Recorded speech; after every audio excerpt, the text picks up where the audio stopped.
Great. Good morning, everybody. This is the February 10, 2023 meeting of the HB 737 Commission for the Study of the Environmental and Health Effects of PFAS Compounds. Let me see, just to name for our minutes, who all is here. We have Representative Lascelles, Amy Brooks, myself, Chris Bandazian, Don Provencher, Gary Woods. My mouse is not cooperating. Maureen Allen, Maureen Mooney, Michael Strand on the phone, I think. Mindy Mesmer, Bob Healy, Ron Dunn, Rosemary Rung, and our special guest from the AG's office, Attorney Brooks. Have I left anybody out? No. Okay. Hi, Chris. Joe Ayotte is here. Oh, that's right. Okay. Sorry, Joe. So I'm so glad that everyone is here this morning, and Katie Bush and Mike Wimsatt also, who I didn't mention. So first order of business is approval of minutes of the December 9th meeting. Did anybody have any revisions to those minutes? If not, I'd ask for a motion. Motion by Representative Don. Seconded by anyone? Seconded by Dr. Woods. Any discussion? All those in favor, please raise your hands. Okay. Yes. Okay. I'm not sure what the exact count is. Since I can't see everybody. Are there any opposed? Let me put it that way. Okay. Seeing no opposition, the motion passes unanimously. Minutes of the January 13, 2023 meeting as amended to reflect the attendance of Representatives Dunn and Lascelles. Can I have a motion to approve by Representative Dunn? Is there a second? Okay. A second by Dr. Woods. Any discussion? All those in favor, please say aye or raise your hands. Any opposed? Okay, hearing no opposition, those minutes pass unanimously.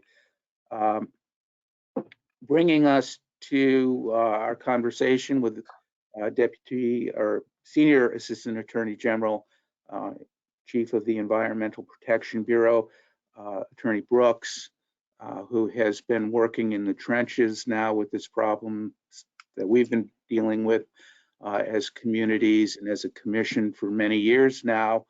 And I felt that going into our last biennium, that it would be good to hear a view from DOJ on statutes that may enable rules that may be amended, and studies as a precursor to rules that would be helpful in enforcement and investigation from a DOJ point of view.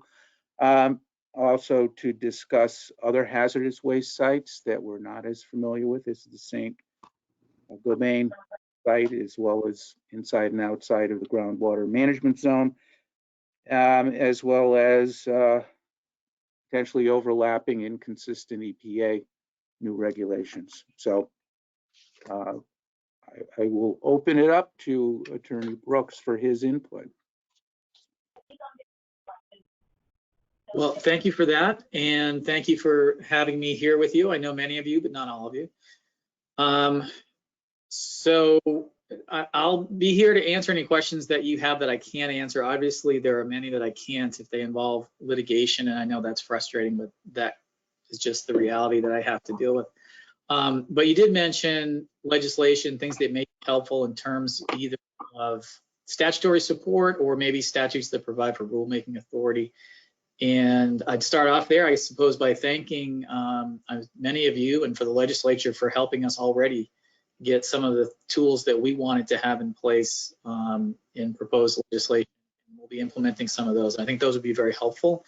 We have, like everybody, I think, in the world and everyone on this commission as well, we learn more as we go. And so I anticipate that we will be coming back to you with more requests in the future to refine some of those things or to add some more tools to that. They're going to be very helpful. Without going into great detail, I can tell you that the landscape of what we were able to do at the time that we negotiated the Saint-Gobain consent decree is different now because of what we now have. And I think if we had those tools at the time, maybe things would have been a little bit different, maybe not vastly different, because we also didn't have the information that we have now. But we're in a better place right now, and we continue to work with that. And I work very closely with Mike Wimsatt to develop both what we would need in terms of legislation and then as we're doing the rules going forward.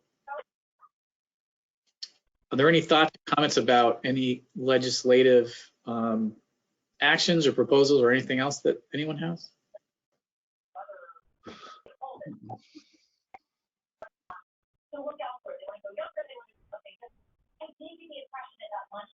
Seeing none.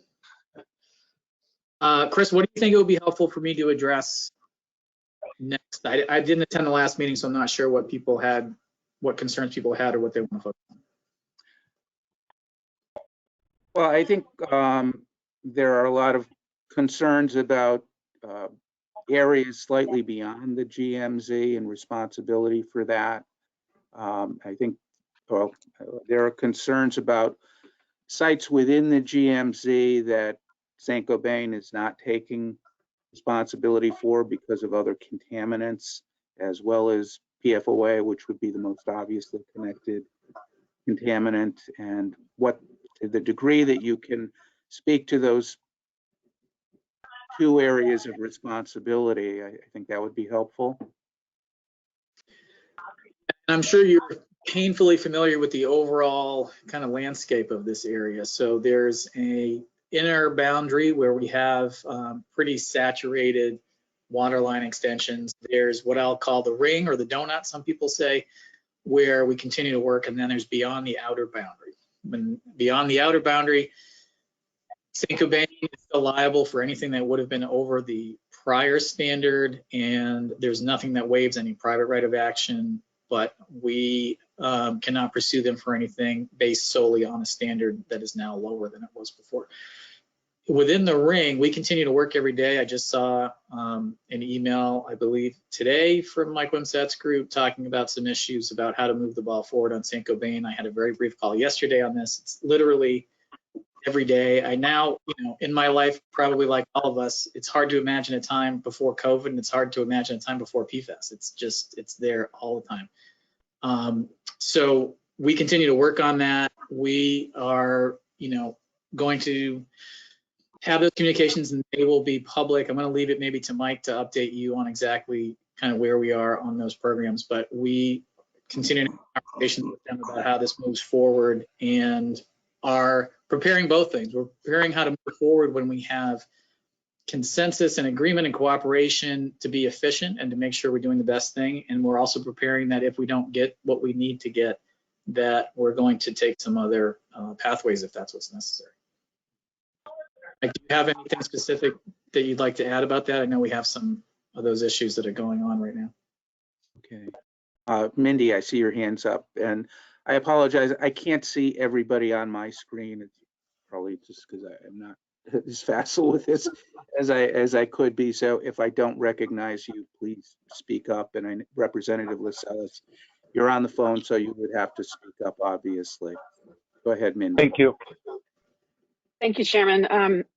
Attorney Brooks, thank you for all of your hard work on this issue in the past several years. But I had a question about, with regard to the area outside of the consent decree, you say that we can't do anything about that because of just a lower standard. So what do you need from the legislature in order to enable some action to be taken there outside of the consent decree area?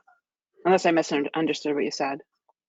No, I think you understood it, but I think that there are probably different perceptions or ideas about how the area outside can and ought to be approached. So our position, my position has been, if we negotiated the consent decree and it actually says we cannot do X, then we cannot do X, and we should not pursue that either legislatively or otherwise, and it would be wrong to do so. But that doesn't mean that it can't be addressed in some way.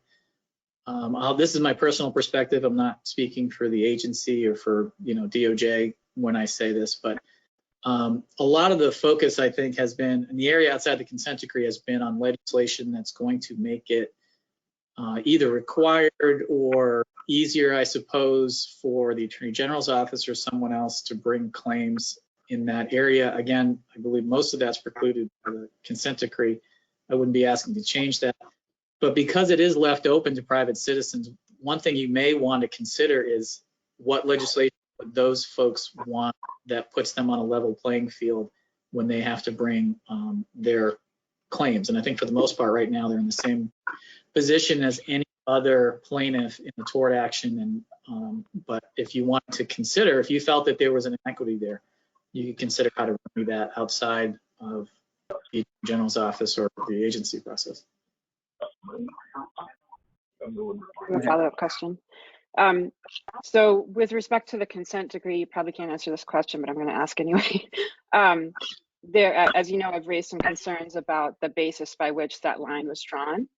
I'm wondering if there's been any progress on reopening that initial consent decree based on some inaccuracies and that led to possibly an inaccurate extent of pollution assumed from air emissions. Can you comment on that? I can comment on it to a limited degree, but I'll do my best. So you gave us a lot of information and we have looked at it. And so I, of course, immediately approached my experts, which is the Air Division, Kathy Beam and others, to go over that information. And so we have gone through it. I think the next step is to figure out what we can do in terms of putting public information in response to the question that you just asked me, which is what can we tell you back? So I think Kathy will work on that and figure out a response. I think that we can give you a response at some point, but I think we should be careful and measured in what we say or don't say. And again, it's always a double-edged sword because I went meetings a few years ago before COVID, and folks were asking us to do various things or to give an opinion or to tell what we thought, and it's kind of it's fraught with danger. If we say we think it did something, or we said any defendant did something, we don't have enough information yet, they can raise that and say it's pretrial publicity, or it's you're predisposed to an outcome before you had all the information, that kind of thing. But then if we say the opposite, we get in trouble too. So if we look at it and we publicly say we reviewed the information, thank you very much, we don't think there's a problem, we might get stuck with that.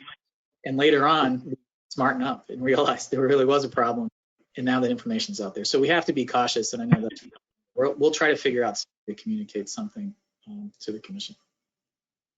Thank you. Representative Rong? Yes, thank you. And thank you very much, Attorney Brooks. I want to follow up on a question that Ms. Mesmer asked regarding the options for people that are outside of the consent decree area, that outer ring. You said that they still have their private course of action that they could take, which I'm assuming they could sue Saint-Gobain for contamination of their well.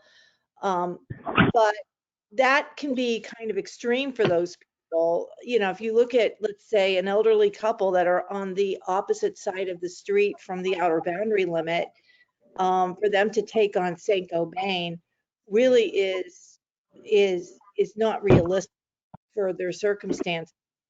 But could there be let's say the town of Londonderry entering into a class action suit or suing Saint-Gobain for all those residents that are outside the outer boundary where their well contamination has been shown to be, the source is shown to be Saint-Gobain's air disposition?